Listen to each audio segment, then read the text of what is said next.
Welcome to Life's Journey, and again, we're broadcasting from this beautiful studio here at Thurston Community Media, and it's been a delight to be here.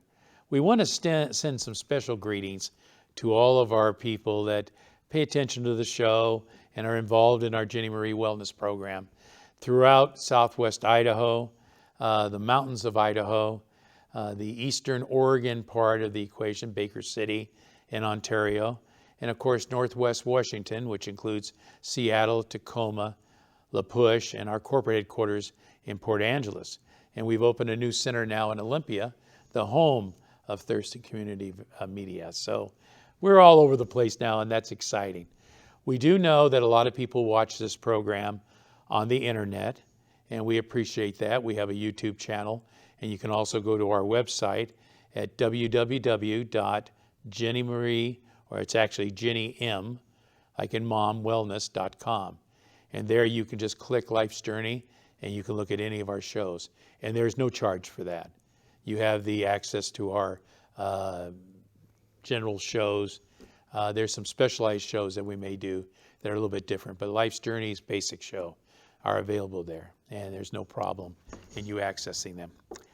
Our subject today is kind of an offshoot of our conversation we had in the previous shows, talking about accountability, talking about life management. But this one is perhaps even more important than developing a life management program or a plan for your family. And although that is very important, one of the things you have to look at when you raise children, and I'm of the firm belief that children are God's blessing to folks, and it's just so neat to see a functional family that cares for each other and that shows the love and the friendships that's necessary to role model for the future. Because you hear the expression in the political fronts of our country where they say it takes a village. Well, that's a popular saying, and politicians love to talk about that, especially when they're trying to get reelected. But the reality is it doesn't require a village. It requires a family unit that is oblivious to what's going on around them and wants to focus on their happiness as a family and setting their goals and objectives. So our subject in today's show is talking about a subject that is dear to my heart, and that's preparing your children for adulthood. Now, I tend to personalize, and if you've watched this program long enough, we've been doing it for 5 or 6 years now, is I always personalize everything because that's all I can relate to. You know, you don't want to pay attention to what I learned at the University of California and UCLA, because that was back in the 90s. Things have changed a lot since the 90s. I mean, think about it. You know, you don't want to live in the 90s. You want to live for tomorrow. And so preparing kids for adulthood is the focus subject on today's show. And I'm going to give you little hints and maybe paths to take to prepare your children for adulthood. It's our goal for a society to continue to be successful is to grow citizens within family units that can contribute to society, that are not just users. And unfortunately, in today's society, we have a lot of users. And that doesn't mean that they don't deserve benefit programs. They obviously do. People need a helping hand, as they refer to it as a hand up, not a handout. But for the society to grow and to be successful, you need to be preparing your children for adulthood. What are the responsibilities? What are the things they should look for in a mate? There are so many decisions that have to be made. Most children in pre-puberty will begin having the discussion. And pre-puberty, for the sake of our listening audience or our viewing audience, is ages 8 to 12, sometimes 13. Full-blown therapy for people in that group is very difficult because their moods and emotions will change course quite often. Now, when you get into puberty, which is from 13 to 18, they may have a well-defined goals, but they have pressure on them, and it's commonly referred to as peer pressure. It's one of the most important things you can do in raising your children is to make them productive citizens in our society as adults, is to be very careful of the kids they run with. I know that's an old expression. I know you've probably heard it 1,000 times growing up yourself, but nothing could be closer to your goal of preparing productive citizens than in controlling the environment. If they run around with kids that are doing drugs and drinking alcohol and having sex and all these type of things that go on, that's going to be a detriment to society because they may never grow up. And these are the kids that you're raising that are going to have kids of their own. So where does this stop? And it stops with you as a parent. So preparing for adulthood, it's very important to have the following subjects discussed with your children. And again, you might change some of these subjects based on the maturity of your children at hand and where they are emotionally developed. You know, a kid can be 12 years old, but emotionally developed, they may be 8 years old. And that time, and when those things happen, you probably need to reach out to a professional. But let's assume that their age emotionally is the same as their mature age, and just to keep things simple for us. Discussing future plans. We were talking with Sean Bennett and I were discussing this. Sean runs the media division for me. And we were talking about the fact of how important parents are when they say, they think they are, when they say, my kid's going to go to college. Well, you know, that's a nice goal. And there are a lot of successful people out there that have gone to college and have done well. But have you ever thought about asking your kids if they want to go to college? I mean, let's reverse the table just a little bit. Picture this. They've been going to school since they were, let's say, 5 years old.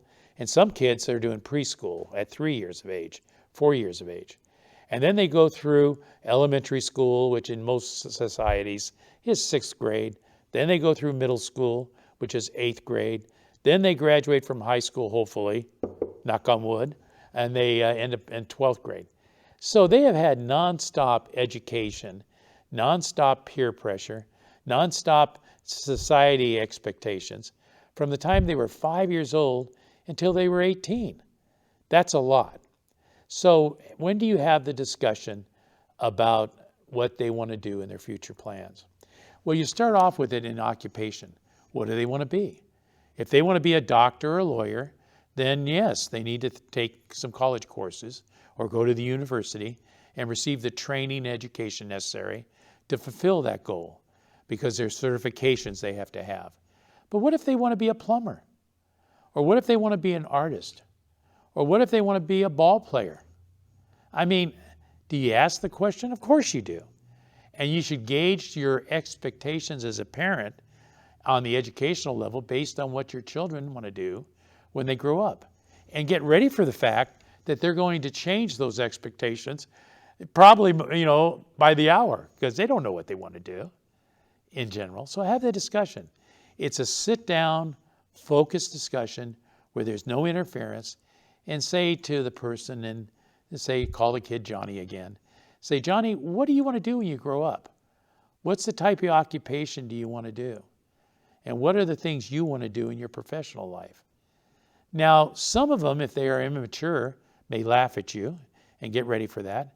And other ones may say, Mom, Dad, I want to become an artist. I want to paint pictures. Now, don't diminish their dreams by saying, well, how are you going to make a living? How are you going to pay your bills?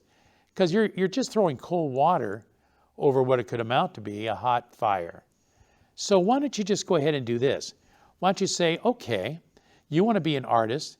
How can I help you to be an artist? You know, there's a program that's just gone off the air recently called New Amsterdam. And it was a great show. It was based on a doctor's environment in a hospital. And one of the first things the medical director did, and the person who played this role, he would start off the discussion by saying, what can I do to help? You know, there are no greater words to say than something like that. So why not do it with your kids? If they want to be an artist or they want to be a ball player, and even though you may think it's a fantasy on your part, then let them talk about it. Encourage them to do those type of things. It's critical. And by doing that, you will help that child make good, solid decisions on their plans. And when they make good, solid decisions on their plans, you can measure them. Okay, when we return from this break, we're going to talk a little bit more about how you complete that process and how you go forward from there to make sure your kids are successful. Because when your kids are successful, society will be successful. We'll be right back.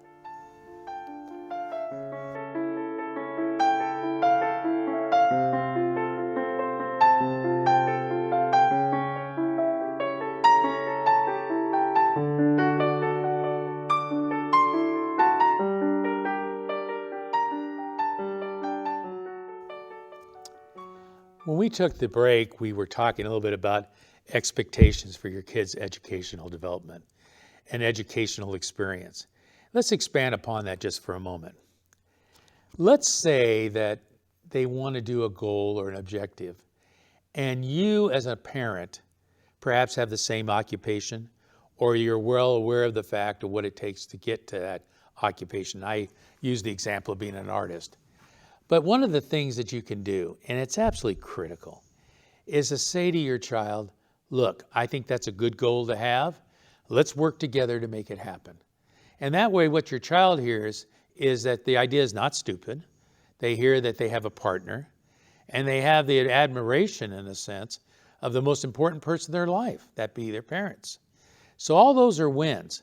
So it relaxes your child to where they're willing to accept input, perhaps even criticism, okay?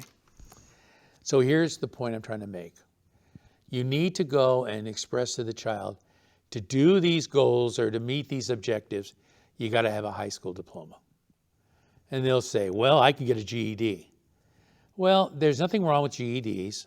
And a lot of people take advantage of that program because of some of the stresses in their family. They have to support a parent or a family. They have an ill parent. Don't judge people because they have GEDs.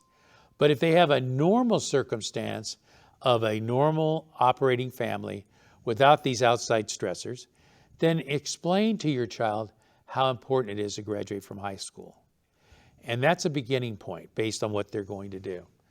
So explain to them the difference in money you make from having a GED. The reports are out there. I don't remember them off the top of my head. But you can do some research through the internet and the educational sources, of course. And they can tell you what an average person will make in their lifetime having a GED and what they will make if they have a high school diploma. The difference is significant. And of course, it even goes further than that with a bachelor's degree or master's or PhD or whatever the case might be. But focus again on graduating from high school. That's a near short-term goal. So once you explain that and you get them to buy in on that, then you got to express to them how important it is that they maintain great grades. Because it's not a matter of just taking an ACT test or taking a SAT test or SAT test. It comes down to your grades. Every time you get a grade, that's a measuring point. How important it is to get B's and turn B's into A's and things like that, and offer to help and promote their educational goals. That's very important. Don't give them a commandment and say, you will graduate from high school. Give them a path to be able to graduate from high school, and you be a full participating partner. The second thing you have to do is you have to raise the issue of preparing for a trade occupation. In the school districts in southwest Idaho that I'm familiar with, when kids reach about a junior status in their high school education, they have a choice of continuing on to college prep or to go in the trades relationships. And by trade relationships, trade occupations. And the kids can make a decision at that point whether they want to be in college prep or they want to work toward working one of the trades. Nothing wrong with working one of the trades. There's not a thing wrong with that. But find out again from that child what they want to do, and then you guide them and set up the path for them to reach. So that takes care of that education. Now, as far as going to college, I can give you countless horror stories. I won't do that because I want to stay positive, of how many kids go to college and flunk out in the first year as a freshman. How many kids go to college and run up student loans and then find out that the diploma they picked or the program they picked doesn't generate the funds they need to pay their student loans. There are a lot of kids who are still paying on student loans when they're in their 30s, when they're trying to build families and they've got, student loan debt. And a lot of times it's both the mom and the dad are both facing those student loan debts. And what does that do? That affects the family's finances. So you make sure that you have that discussion ahead of time, that they really want to go to college or the university because they need to for their profession, and they need to understand the sacrifices involved in that. Now, one of the things that we did is we didn't want our kids to build up a lot of financial debt. That was real important to us. So what we did is we made sure that they didn't work, our children did not work while they were going to school during the school year. But they'd work only during the summers. And even when they got out of school, they'd take 2 weeks off and have fun with their friends and vacation or whatever the case might be. But then they worked the summer. That way they knew that when summer was over, they could put that money in the bank.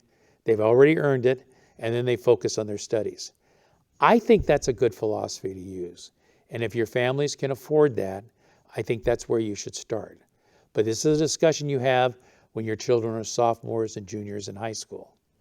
The other thing that's very important is you take the kids on a tour. Let's say that they do decide they want to be a doctor, or they want to be a lawyer, or they want to be somewhere where their occupation requires advanced degrees. Then what you need to do is take the time out, and yes, that means taking off from work, and taking them on a tour of some of the leading universities and leading colleges that you have in your geographical area. You want to make sure it's far enough away where the kids feel freedom, but not so far away that you lose touch with your own children. And that's sometimes a little hard to balance, but we'll leave that for another show. But the bottom line is you take them on a tour and you contribute, but let them do the talking. You know, when you find yourself doing all the talking, that means you're not listening. It's just that simple. Very few people are gifted with the ability to listen and talk and analyze at the same time. It's a rare trait, and most people don't have it. So let them talk. Let them pick the colleges. You drive and pay for everything, because that's what parents do. Okay? So that's really, really important. Now, the other thing that's important is that if you're preparing indeed for a college program, whether they be university or college, is look at and see what type of intern programs are set up. Now, again, I'll personalize this a little bit for you, and realizing what we did in our family. And I'm not saying we did everything right. I'm just saying, again, these are possible avenues you should consider. So one of the things we did, we made sure they got into an intern program. My son, our son, actually got involved with Boeing and had an intern program. And he worked that the final 2 years of his university life, and he did so well, they offered him a job the minute he graduated. The same thing happened with our daughters involved, with other companies that I will leave unnamed. So it's important to learn, not only first of all that they learn that that's a profession they want, but they impress somebody who can make a hiring decision so that when they graduate from university or they graduate from a college, they have a job to go to. You cannot assume automatically like something like that's going to happen. You've got to plan for it. You've got to, in a sense, lay out a game plan that gets you to that point. Now, if they can get into an intern program and they also can get paid for it, that's even better.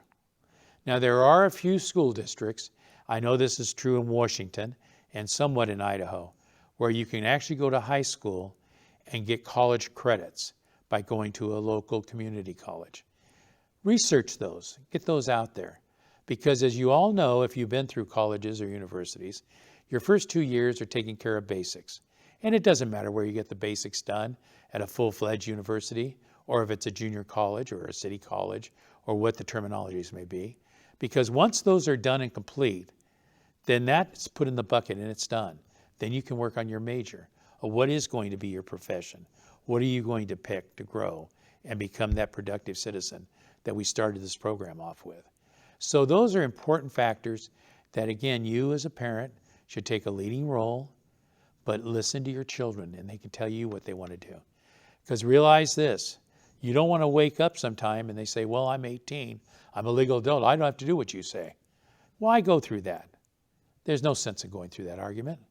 Let them make the decisions, be there in a supportive way, and help them. And that's absolutely important. Professional goals. There are a lot of people who feel in the old days, and I'm referring to myself in the old days because I'm approaching 70 myself, where you're supposed to make $1,000 for every year how old you are. So if you're 30 years old, you should be making $30,000 a year. Those goals are ridiculous. It's not about how much money you make. It's how much you keep after you pay your bills. And everyone has different sets of bills. So one of the things that's absolutely critical is that you manage their expectations so they're reasonable and so that they're doing something they enjoy doing. Because somewhere in mid-career, and it could be 5 years in the career, it could be 10 years in the career. They're going to change their goals and aspirations. And why end up just making a rash decision when they have a family support? Why not have that discussion ahead of time? And that's really the goal you got to do. Now, once you set that goal, then you've got to sit down and you got to look again. Look at income, look at expenses, and then you've got to consider your life partner. What is your life partner going to do? In the old days again, and I go back to these old days, my father made all the money. Mom stayed home and took care of us. There was no such thing as latchkey kids. She had her role, he had his role, and dinner better be on the damn table at 4:30, okay? That's how the life in the 50s, when kids were raised in the 50s, was. Today's world's totally different than that. So you need to look at this, you need to plan for it, and you need to say, well, what does your partner think? Get your partner's input, and then also sit down with that same child and say, well, this is what mom thinks, this is what dad thinks, what do you think? And, give them that broad experience, that expanse of knowledge that you have achieved in your life, no matter how old you are, and share that with your child so your child can draw from that as an information base. Finally, you got to look at overall, where do you want to be when you're 30? Where do you want to be when you're 40? Where do you want to be when you're 50? And yeah, even if you're 60. Very few people have that discussion. And you might think to yourself, well, Dr. Ralph, why do you even bring it up? Most people change their minds 3 or 4 or 5, 10 times. Why do you even bring it up? Because that's what we call expectations. Listen to your children talk to you and explain why they want something, why they're working so hard for that, why the grades are so important. This is all part of measuring you and preparing them for adulthood and showing that maturity for them to bring up exactly why they're doing their different things that they're doing, why it's important to work during the summer and be free during the school year to focus 100% on their studies. Studies have shown, grade point average wise, it could be as much as a half a point to a full point by taking that simple philosophy. But you've got to make sure that you've got a partner in your children. You don't want them waking up at 18 and saying, well, no, that's not what I'm going to do. I'm going to do something totally different. And even if they do that, you need to be supportive because communication is a two-way street. I share this with parents that I put through parenting classes, and I have a hard time trying to explain it to them sometimes because they're so set in their ways. But I explain to them that in the earlier years, you have this where you raise children, you advise, and they need your consent. But then gradually they grow up and they become their own little person. And when I say little person, they grow up so fast. I look at our family pictures nowadays and I can't believe how time has flown by so fast. It just blows you away. So you got to go and you look at them and you say, look, where do you want to take this? What exactly do you want to do? Where do you want to find yourself when you're 30 years old? When do you want to find yourself being 40? One of the things that we've noticed in our society today is how a lot of these families have delayed childbirth. And that's the reason why some of them are facing issues of deciding all of a sudden in their late 30s or early 40s they're ready to have kids. They may not be aware of the fact that in most women, and this is a generalized statement, not a fact, but generalized statement, that if you have a child past age 38, you have a 1 in 32 chance of basically a birth defect. Now you might say, well, that's not important, but it is. It absolutely is. So you yourself need to lay this out, this plan.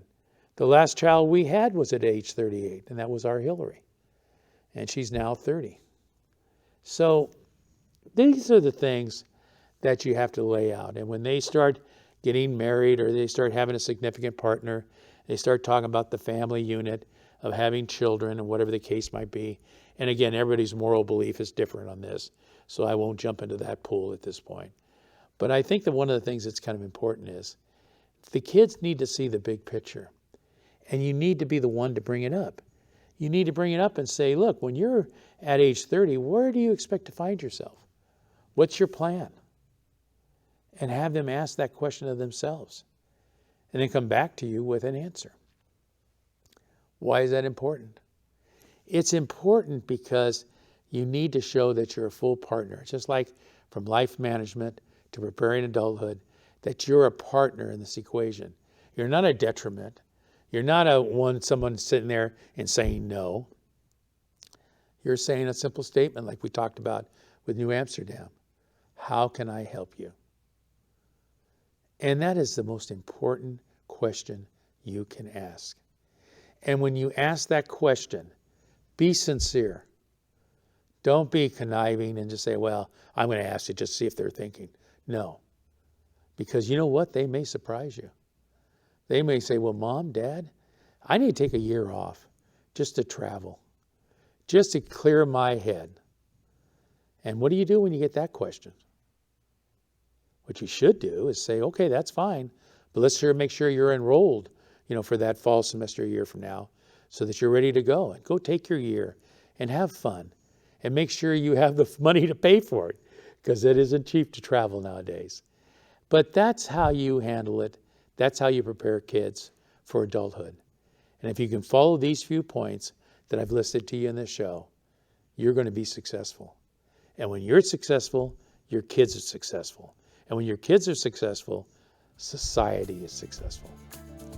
Thank you very much for tuning into our program. We're glad to have you. We'll talk to you next week.